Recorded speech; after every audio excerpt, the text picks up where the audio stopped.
بنیادی طور سے اہل حدیث غیر مقلد ہوتے ہیں, کسی کی تقلید نہیں کرتے. یعنی اگر میں کہوں کہ کسی کو امام نہیں مانتے جس کی تقلید وہ کرتے ہیں ان معنوں میں, ایسا ہی ہے. اب جب ہم کہتے ہیں کہ قیامت سے پہلے حضرت امام مہدی آئیں گے علیہ السلام, تو اہل حدیث تو غیر مقلد ہوں گے, تو وہ کیا ان کی تقلید کر جائیں گے یا نہیں کریں گے؟ اچھا, بنیادی طور پہ ویس بھائی تقلید کا انکار کرتے ہیں, دلیل کے ساتھ ہر ایک کی پیروی کے قائل اہل حدیث, یہ بات ذہن میں رکھیں. اچھا, دلیل با دلیل پیروی کے تو ہم پہ واجب ہے. ایک بات آپ ہیں, چاہے آپ ہیں, آپ میرے سامنے حدیث رسول رکھ دیں, اہل حدیث کا یہ نقطہ نظر نہیں ہے کہ میں یہ آپ کی تقلید کر رہا ہوں.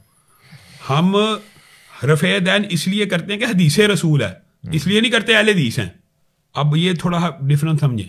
تو حدیث آپ لے کے آ جائیں گے, اس کو ہم مانیں گے. اسی طرح امام مہدی کے اوپر جب نشانیاں پوری ہو جائیں گی کہ یہ امام مہدی ہیں, جو سب سے بڑی نشانی ہے, مثلا کہ ان کے خلاف جو لشکر نکلے گا وہ پورے کا پورا زمین میں دھس جائے گا, تو حجت قطعی قائم ہوگی نا کہ یہ پورے کا پورا لشکر, اہل حدیث نے حدیث بھی پھیلی ہوئی معاشرے میں, پتہ ہے کہ اس کے خلاف جو لشکر نکلے گا پورے کا پورا دھنس جائے گا.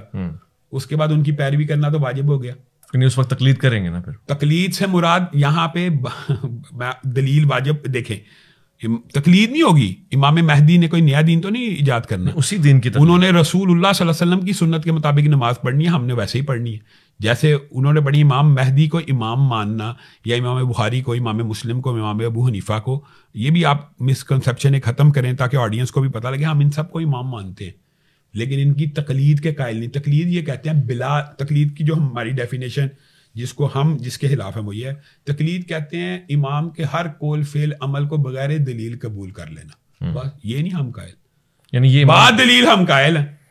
اب بات سمجھیں, بغیر دلیل کیوں, بغیر دلیل لاجک بھی نہیں بنتی, بغیر دلیل ہم نہیں قائل, ہم بعد دلیل قائل ہیں.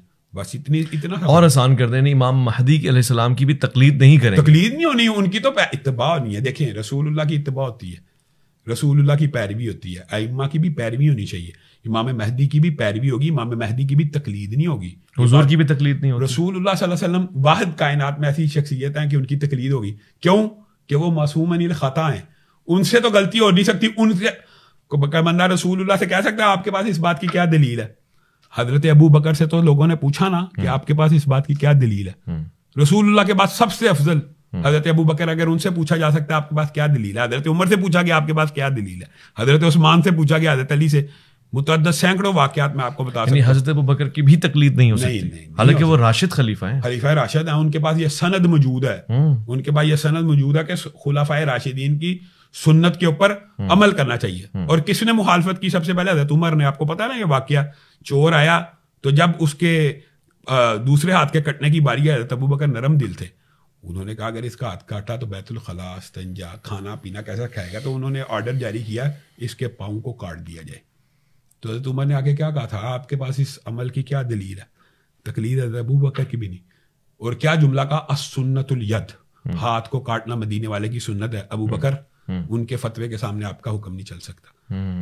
اصل بات یہ ہے, تقلید کرنا یہ ہوتا ہے, ہم رفع دین اس لیے کرتے ہیں کہ حدیث رسول ہے کہ بیٹے حضرت عمر کے حج تمتع کے آرڈیننس کی مخالفت کرتے.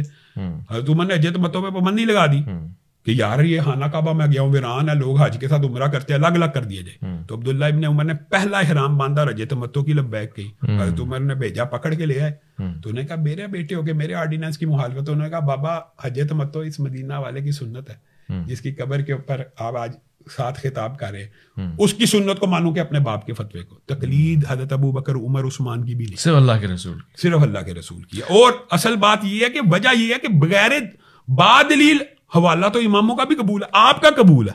آپ بات نہیں سمجھ رہے, ایک بس تھوڑا فرق ہے سمجھنے کا. آپ بھی حدیث رسول لے آئیں تو وہ میرے لیے واجب التقلید ہے.